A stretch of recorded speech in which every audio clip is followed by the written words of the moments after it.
disadari ataupun kita tidak menyadari, kita sebenarnya sering berkomunikasi dengan diri sendiri. Nah, dalam psikologi itu disebut sebagai komunikasi intrapersonal. Nah, komunikasi terbagi dua, yaitu komunikasi intrapersonal dan komunikasi interpersonal. Nah, komunikasi intrapersonal itu adalah komunikasi yang subjek dan penerima pesannya adalah diri sendiri. Sementara komunikasi interpersonal, subjek dan objek itu berbeda antara kita dengan orang lain.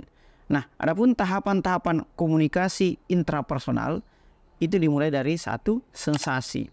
Sensasi itu adalah proses kerja otak saat menerima pesan. Yang kedua, persepsi, yaitu proses kerja otak ketika memaknai pesan. Yang ketiga, memori, yaitu proses kerja otak ketika kita menyimpan pesan baru dan kemudian mengambil pesan lama yang sudah pernah kita simpan. Dan yang tahapan terakhir adalah berpikir, yaitu menggabungkan ketiga tahapan yang tadi, yaitu sensasi, persepsi, dan memori. Lahirlah kemudian berpikir, yaitu proses kerja otak saat menerima, memaknai, menyimpan pesan baru sekaligus mengakses kembali pesan lama yang relevan dengan pesan tersebut. Misalnya ketika kita membaca buku. Sensasi adalah proses ketika otak kita itu menangkap huruf-huruf. Kemudian persepsi adalah otak kemudian mengenali rangkaian huruf tersebut. Oh, ini A, ini B, ini C, dan sebagainya. Kemudian memori menyimpan dan mengaitkan huruf tersebut dengan huruf yang sudah kita simpan sebelumnya. Sehingga sampailah kita pada berpikir, yaitu otak memaknai rangkaian huruf tersebut menjadi sebuah kata dan kemudian menjadi sebuah kalimat. Begitulah cara berpikir itu bekerja. Nah, tetapi karena kita belajar tentang berpikir kritis, berpikir aja sebenarnya nggak cukup. Kita mesti berpikir kritis agar kita tidak tertipu, baik itu oleh pengetahuan orang lain maupun pengetahuan kita sendiri. Nah, kritis sendiri berasal dari bahasa Yunani, yaitu kritikos. Kritikos itu artinya menilai. Jadi ketika kita berpikir, yang bermainkan sensasi, persepsi, memori.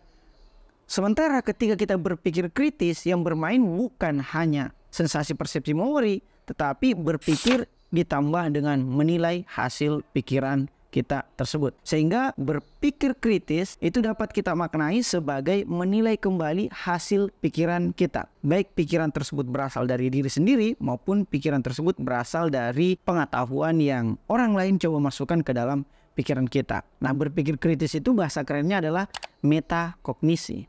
Singkatnya, jika berpikir adalah upaya untuk memaknai pengetahuan, maka berpikir kritis adalah upaya untuk memaknai hasil pikiran kita. Jadi berpikir dua kali, itulah yang kemudian disebut sebagai berpikir kritis. Namun yang perlu kita garis bawahi di sini, terkadang kita merasa bahwa berpikir aja udah berat, apalagi harus berpikir kritis atau berpikir dua kali, itu namanya kerja dua kali. Tetapi yang perlu kita garis bawahi bahwa ketika kita tidak berpikir kritis, maka kita akan menerima sebuah akibat. Apa akibatnya? Satu, kita akan merasa benar sendiri karena tidak ada lagi penilaian terhadap pikiran kita sendiri.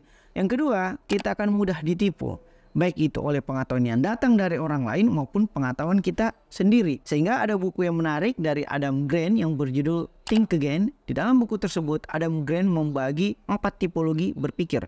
Yang pertama, berpikir seperti jaksa. Sama seperti jaksa, berpikir seperti jaksa itu senantiasa mencari kesalahan orang lain.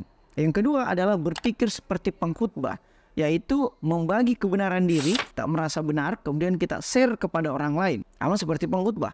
Yang ketiga, berpikir seperti politisi. Sama seperti politisi, kita berupaya untuk membenarkan pemikiran orang lain demi apa? Demi mencari pengikut, mencari massa. Dan yang keempat adalah berpikir seperti ilmuwan, yaitu mencari potensi kebenaran dan kesalahan, baik potensi dan kebenaran diri sendiri maupun potensi dan kebenaran orang lain. Nah, jika kita mengaitkan berpikir kritis, yaitu kemampuan untuk menilai hasil pikiran kita atau metakognisi dengan tipe-tipe berpikir tadi, maka kita dapat menyimpulkan bahwa berpikir kritis itu adalah berpikir seperti ilmuwan. Nah, siapa sih yang kemudian menemukan konsep berpikir kritis ini? Nah, kalau kita merujuk misalnya kepada sejarah terjauh, yaitu pada zaman Yunani klasik, yang pertama kali memulai pemikiran kritis atau menyadarkan kita tentang urgensi berpikir kritis adalah Socrates. Socrates menyebutkan bahwa kita harus mengakui adanya kebenaran eksternal. Itulah mengapa kita harus terus senantiasa mengevaluasi hasil pikiran kita. Nah, gagasan Socrates ini kemudian dibukukan oleh muridnya yaitu Plato. Dan pada gilirannya, murid Plato selanjutnya yaitu Aristoteles itu membuat atau mensistematisasi aturan-aturan berpikir ini ke dalam suatu ilmu tersendiri yang ia beri nama dalam bukunya ilmu logika. Nah, setelah abad-abad selanjutnya yaitu abad pertengahan, datanglah Thomas Aquinas yang kemudian mengajarkan kembali berpikir kritis ke dalam konteks zaman Eropa, zaman pencerahan tersebut. Sehingga Thomas Aquinas misalnya menulis buku yang berjudul Summa Theologia. Nah, bagaimana dengan era atau abad kejayaan Islam? Di era atau abad kejayaan Islam, berpikir kritis atau logika ini ditransliterasi atau dibahasa Arabkan oleh seorang filsuf yang namanya Hunain bin Ishaq. Sementara dalam konteks Indonesia, teman-teman bisa merujuk misalnya salah satu pemikiran terlawas dalam hal ini Tan Malaka. Salah satu tokoh revolusi, salah satu pahlawan bangsa kita yang mempopulerkan ilmu logika dalam bukunya yang berjudul Madilog, yaitu Materialisme, Dialektika, dan Logika. Nah, terakhir, bagaimana kita menilai bahwa hasil penilaian atau pemikiran kritis kita itu sudah benar? Nah, kita dapat mengujinya pada apa yang kemudian kita sebut sebagai asas berpikir. Asas berpikir ini disebut sebagai aksioma. Misalnya prinsip kausalitas, bahwa setiap akibat itu bergantung pada sebab.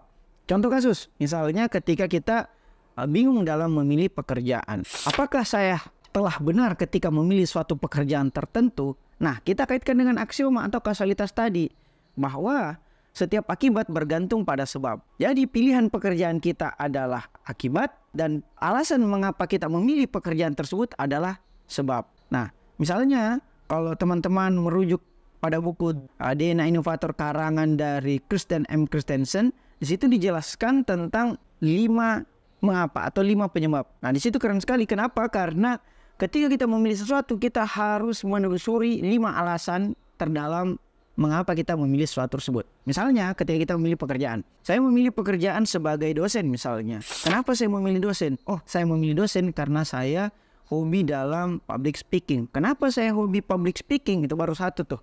Lapisan pertama. Lapisan kedua, kenapa saya hobi public speaking? Karena saya senang berinteraksi dengan orang lain. Lapisan ketiganya, kenapa saya senang berinteraksi dengan orang lain? Oh, karena saya senang dalam membagi hasil-hasil pemikiran saya. Lapisan keempatnya, kenapa saya senang membagi hasil pikiran saya? Karena membagi hasil pikiran itu adalah pahala jariah. Dan lapisan terakhir, kenapa saya bahagia ketika mendapatkan pahala jariah? Karena pahala jariah adalah pahala yang tetap eksis atau tetap berjalan even atau bahkan manusianya sudah meninggal. Nah, begitu cara mencari 5 penyebab agar kita semakin dalam pemikiran kritis kita.